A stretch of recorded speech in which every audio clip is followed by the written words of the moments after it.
আসসালামু আলাইকুম রহমতুল্লাহ। প্রিয় দর্শক, আশা করি সবাই ভালো আছেন। দেশ প্রবাস যে যেখান থেকে দেখছেন সবাইকে জানাচ্ছি আন্তরিক শুভেচ্ছা ও অভিনন্দন। দর্শক, আজকের ভিডিওতে আপনাদেরকে সার্বিয়ার বর্তমান যে পরিস্থিতি এই বিষয়ে কিছু কথা বলবো। পাশাপাশি ইতালির যে সামনে আবেদন আছে, নভেম্বরের 1 তারিখ থেকে 30 তারিখ পর্যন্ত ইনশাল্লাহ আবেদন চলবে।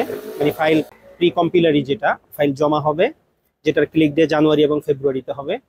এই ক্লিক ডে নিয়ে একটা বিশেষ সুযোগ বা অফার বলা যায়, সেই বিষয়টা নিয়ে ইনশাল্লাহ কথা বলবো। প্রথমত আসি সার্বিয়ার বর্তমান যে অবস্থা। আলহামদুলিল্লাহ অনেকেই ভিসা করছে, এর মধ্যে আমরাও আলহামদুলিল্লাহ বেশ কিছু ভিসা করছি। বেশ কিছু ফাইলের আমরা অপেক্ষায় আছি।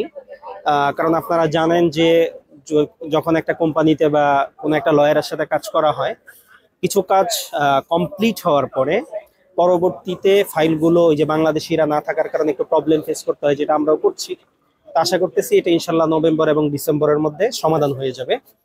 অতএব সার্বিয়া নিয়ে যারা অপেক্ষায় আছেন, টেনশন নেওয়ার কিছু নেই, সবাই দোয়া করেন।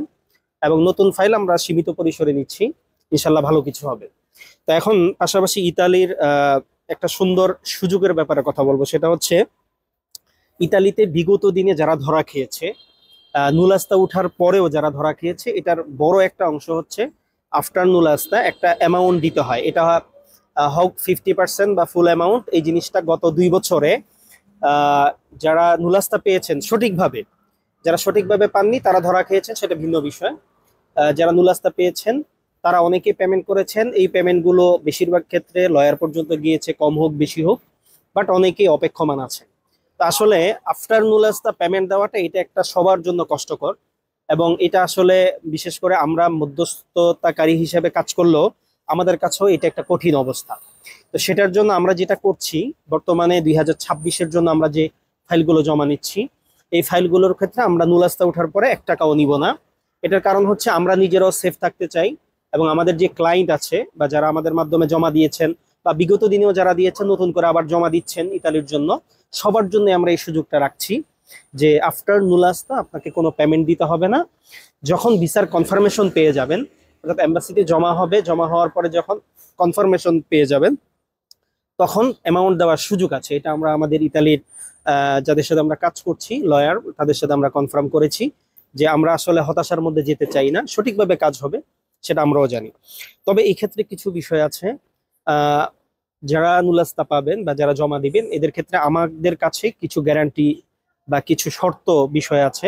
এই বিষয়গুলো মাথায় রাখলে আমরা কাজগুলো করতে সহজ হবে। প্রথমত হচ্ছে, আপনি যে আফটার নুলাস্তা, যখন নুলাস্তা আপনার চলে আসবে, তখন যে আপনি পেমেন্ট দিবেন, এটা নিশ্চয়তা হিসাবে নুলাস্তা আসার পরে সাথে সাথে আপনাকে ব্যাংক চেক আমাদেরকে দিতে হবে।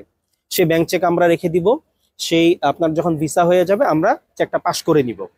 এই হচ্ছে একটা বিষয়।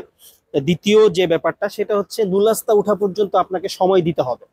অর্থাৎ আপনার ক্লিক ডের পরে এটা হতে পারে 3 মাস, হতে পারে 6 মাস, হতে পারে 9 মাস, যে টাইমিংটা লাগবে এটা সময় দিতে হবে। দেখা গেল আমরা আপনার ফাইল নিলাম, আপনি অন্যত্র জমা দিয়ে চলে গেলেন বা সৌদি আরব চলে গেলেন বা অন্য দেশে চলে গেলেন, এটা আমাদের জন্য সমস্যা হবে। পরে নুলাস্তা আসলে পেমেন্ট কিন্তু আমাদেরকে দিতে হবে।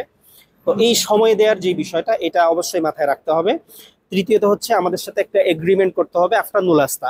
প্রথমে তো একটা এগ্রিমেন্ট থাকবে, নুলাস্তা আসার পর একটা এগ্রিমেন্ট প্লাস চেক, এই জিনিসটি আমাদের সাথে কনফার্ম করতে হবে। তাহলে আমরা ভিসার পরে টাকা, এই বিষয়টা ইনশাল্লাহ নিতে পারবো। আর একজন হচ্ছে আপনার অবশ্যই জামিনদার। যখন আপনি এগ্রিমেন্ট করবেন আফটার নুলাস্তা, আপনার টাকা দেওয়ার পক্ষে একজন গ্যারান্টর লাগবে, সেটা আপনার নিকটাত্মীয় বা কেউ হলে হয়ে যাবে। তো দর্শক, এটার উদ্দেশ্য হচ্ছে যে আসলে আমরা ইতালি নিয়ে 2 বছর যারা ভুক্তভোগী ছিলাম, সামনে কেউ ভুক্তভোগী হতে চাই না, আমরাও চাই না। প্লাস হচ্ছে আপনারাও যেন ক্লায়েন্ট হিসাবে ভুক্তভোগী না হন, সেই বিষয়টি আমরা কনফার্ম করার চেষ্টা করছি। সবাই দোয়া করবেন এবং ইনশাল্লাহ নভেম্বর 1 তারিখ থেকে জমা হবে। সবাই চেষ্টা করবেন ভালো জায়গায় জমা দেওয়ার জন্য, ইনশাল্লাহ এবার ভালো কিছু হবে, এই প্রত্যাশা। সবাই ভালো থাকবেন। আসসালামু আলাইকুম রহমতুল্লাহি ওয়া বারাকাতুহু।